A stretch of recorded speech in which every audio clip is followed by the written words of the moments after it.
Hey, this is the Trump Democrat. So right now I'm going to be looking at a video posted on a channel called Learn Liberty, and the video is called The Real Truth About the Economy. Have wages stagnated? Let's see what they have to say. In a recent video with over 1 million views, former Labor Secretary Robert Reich gives a 3-minute description of the truth about the economy. One of his key points is that, adjusting for inflation, most people's wages have barely increased since 1980. Based on this claim, Reich argues several other controversial points about how the U.S. economy is in bad shape. But I think this claim about average wages demands closer scrutiny. If true, such wage stagnation would indeed be a serious indictment of the U.S. economy over the past 3 decades. Right, and it absolutely is. Now, I think this is a concept that is pretty common sense and something that the vast majority of people know because they experience it in their everyday lives. People's pay is staying relatively flat while the cost of living is going higher and higher. We all know this, we all experience it. Professor Bordeaux here likes it. He wants more of it. He can't get enough of it. And so he has to uh, obfuscate a little bit. He has to try to muddy the waters and make it seem like, there's a debate out there about whether or not wages are really stagnant or if maybe there's another way we can look at it. Let's see what he is trying to pull out of his hat here. Fortunately, Reich's claim is based on a statistic too faulty to take at face value. If you care about this issue, you need to consider also 1. How inflation is calculated, 2. The benefits other than wages that workers receive, and 3. The distinction between statistics and flesh and blood individuals. Let's look first at inflation. Adjusting for inflation, especially over long periods of time, is as much an art as it is science. Economists have developed several different methods for calculating inflation, each of which is considered legitimate, but which yield different results. It's true that the calculated average hourly wage, adjusted for inflation using the Consumer Price Index, or CPI, hasn't risen much over the past 30 years. He says it hasn't risen much, which is pretty bad.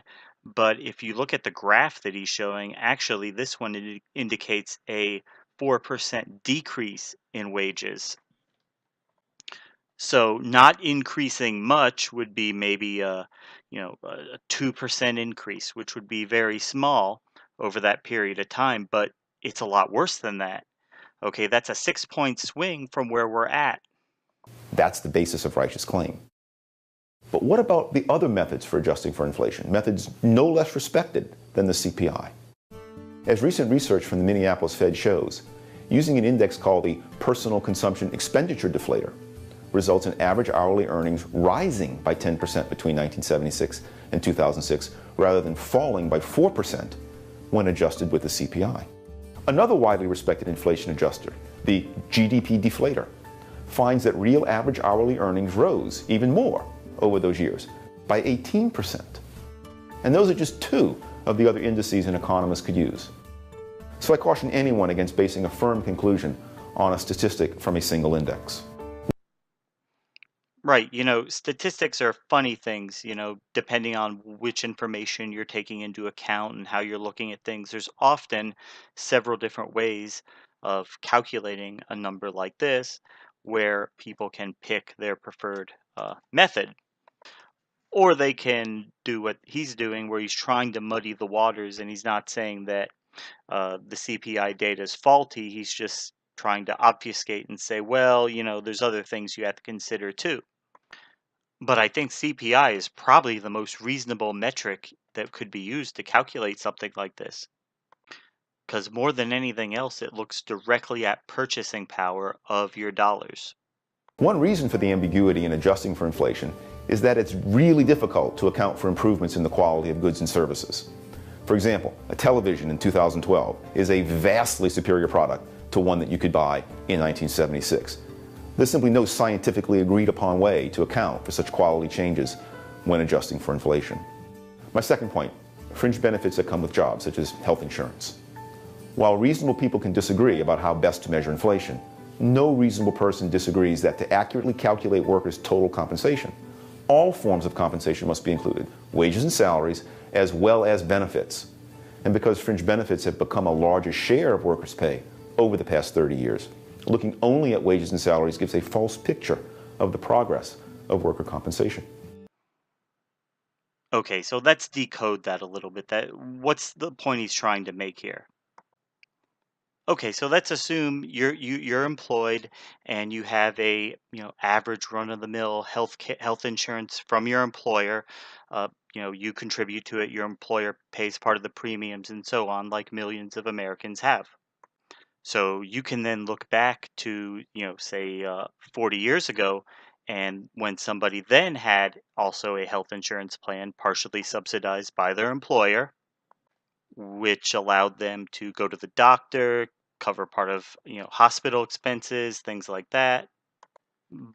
But what he's saying is, oh, well, since premiums today for insurance cost so much more than they did 40 years ago, you have to take that increase and attribute that or impute that to the worker's hourly pay. So let's say in 1970, an employer-sponsored plan, the employer was paying, I don't know, $1,500 for an employee to have health coverage through the year. That was their contribution. So, okay, so since today, say the average they're contributing $5,000 or $6,000, so then you've got to take that difference and add that to the pay, because otherwise, if the premiums hadn't gone up, that money would be paid to the employee in the form of wages. But since the benefits cost more, that has to come directly off the top of the hourly pay. And these numbers also get a little quirky here because we're working with percentages. So let's say an employer in 1970 is contributing a set amount for retirement benefits for that employee. So, naturally what they're going to say is, well, instead of paying all that to the worker right away, they're spending money on, a pension plan. But if the hourly wage adjusted for inflation is lower than what it was in 1970, then the company can be spending actually about the same amount of money that they're contributing to retirement, but it's going to inflate that wage even more because you're working with a smaller number. So if your employer in 1970 is paying a wage of $15 an hour, adjusted for inflation in today's money, and they're contributing $4,000 to that plan, if you do the math and the person's working 40 hours a week, that's going to equate to a 12.8% increase in total compensation because you add the 4,000 right to the top of the wage. And then you divide it by 2080 for 40 hours a week. Subtract that from the wage and then divide it from the wage, and you get the percent increase.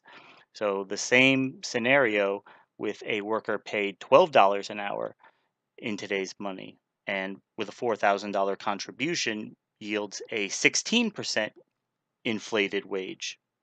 So the company can be doling out the same in today's money, but because wages are down, it inflates that wage even more.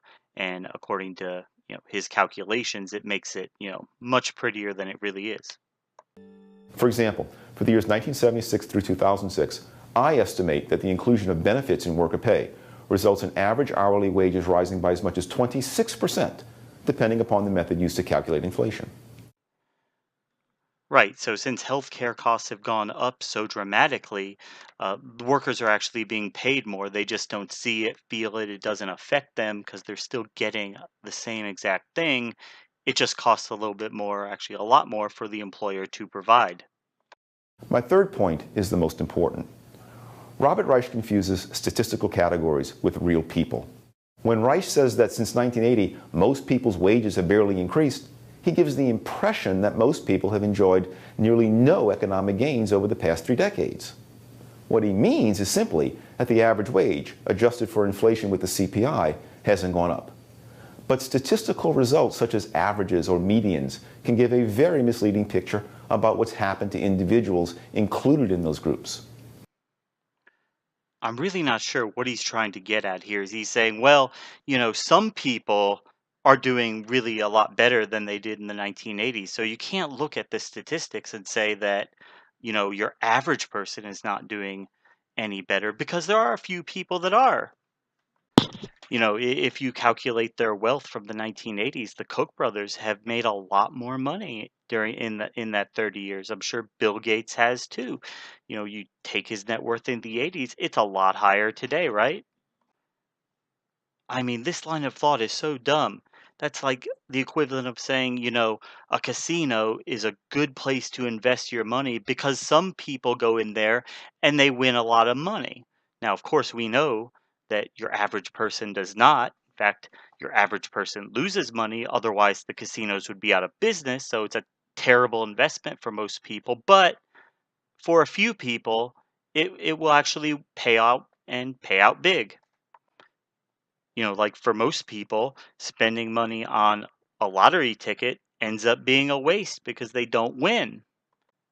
But for that very, very, very lucky, you know, percentage of people that actually do win, it was the best decision they ever made. Here's an example. Let's say that you annually keep track of the average height of your 3 kids. This year, their average height is, say, 4 feet 2 inches. Next year, you have a fourth child, and you calculate the average height again. The addition of that infant will lower your kid's average height, even though each of your first 3 kids have grown in height during the year.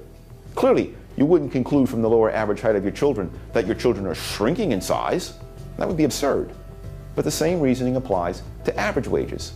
The individuals behind the statistics have changed a lot since 1980. To name a few such changes. Workers like me have gained more skills and now earn higher pay. Others have retired, and others, very significantly, have joined the workforce for the first time. I don't get it. Is he saying in the past not very many people entered the workforce for the first time? Because I think that would be a pretty standard figure that always applies. You're always going to have a certain percentage of your workers retiring and a certain percentage of new workers entering the workforce. And actually, having a lot of baby boomers still in the workforce inflates that average hourly wage and makes it look like a much prettier picture than it really is. Now, why is that? So my stepdad actually just retired from a company a few months ago, and he worked at that company for, over 30 years, and he was paid pretty well. He had lots of experience, he worked hard, and he earned what he got. Now, if tomorrow I worked, I got a job for that same company, and I worked just as hard, if not harder than him, I would still never get to the point in that job where I was making the same amount that he made with the same kind of benefits and so on and so forth. Now, why is that?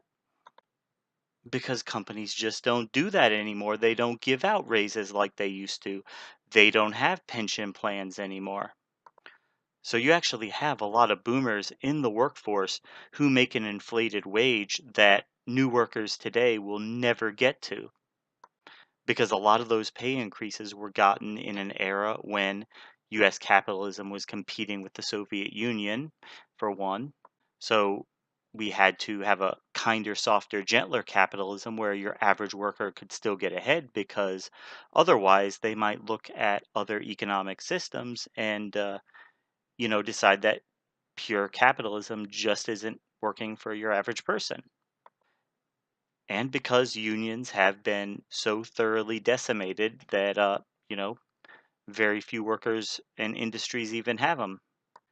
So you actually have a lot of blue collar boomers out there who are making pretty good wages. They're making, 25, 30, 35, $40 an hour.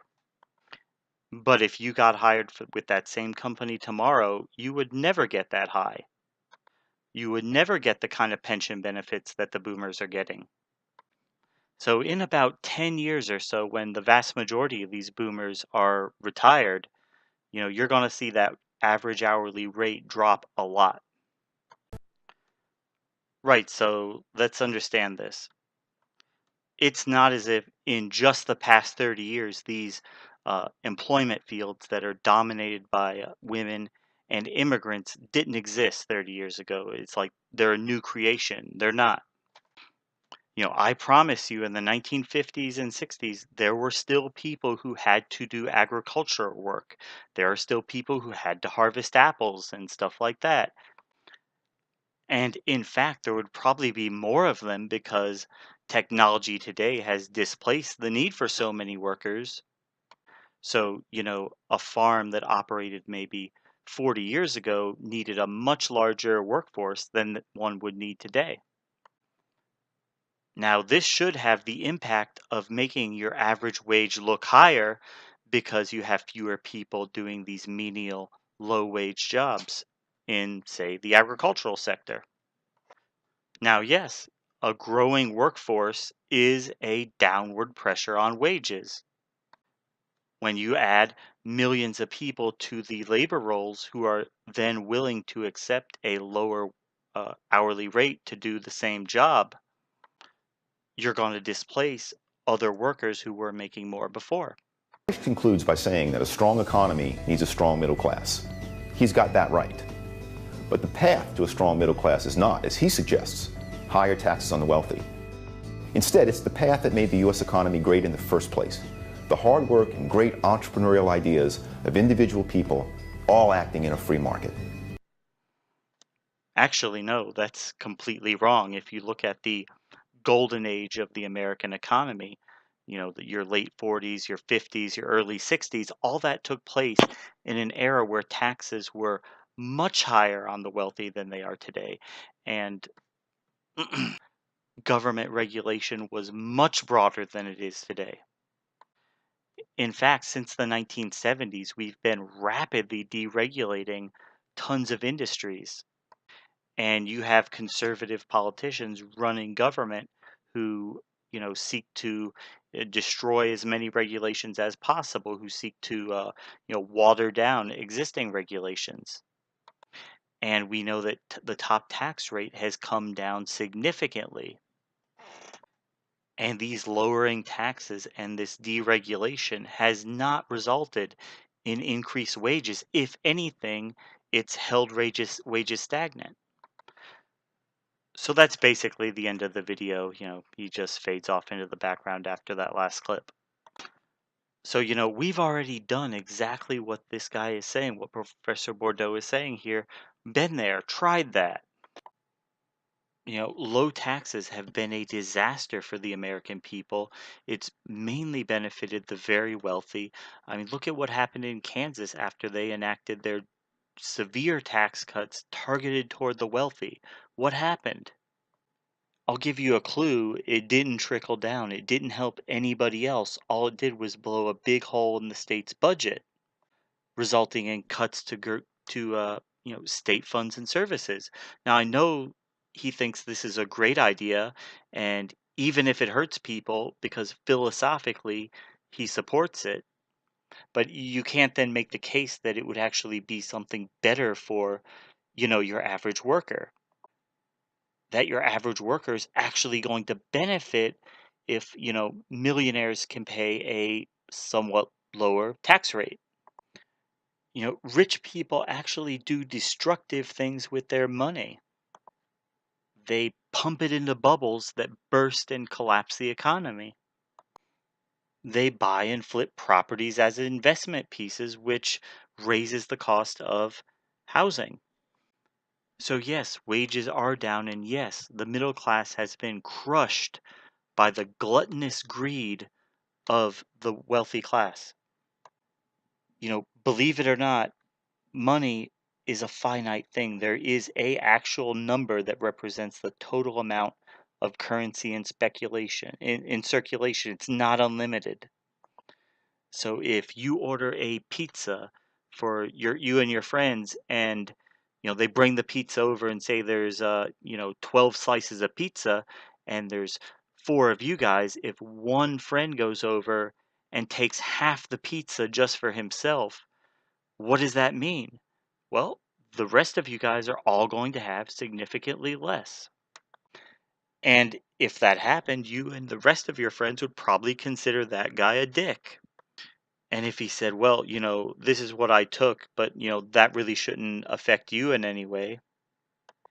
And everybody knows that's bullshit. It's not common sense. If you are with 10 people on a street that has 10 homes, okay, and you get You can live in, one of the homes. If one person comes along and claims 5 of them, leaving 5 for the other 9 people, there's gonna be a few people at the end that get nothing. And if you think that's moral and if you just think that's the best way to do things, okay, but you can't pawn that off as somehow beneficial to everybody else or that it doesn't, have any negative impact on other people because it actually does.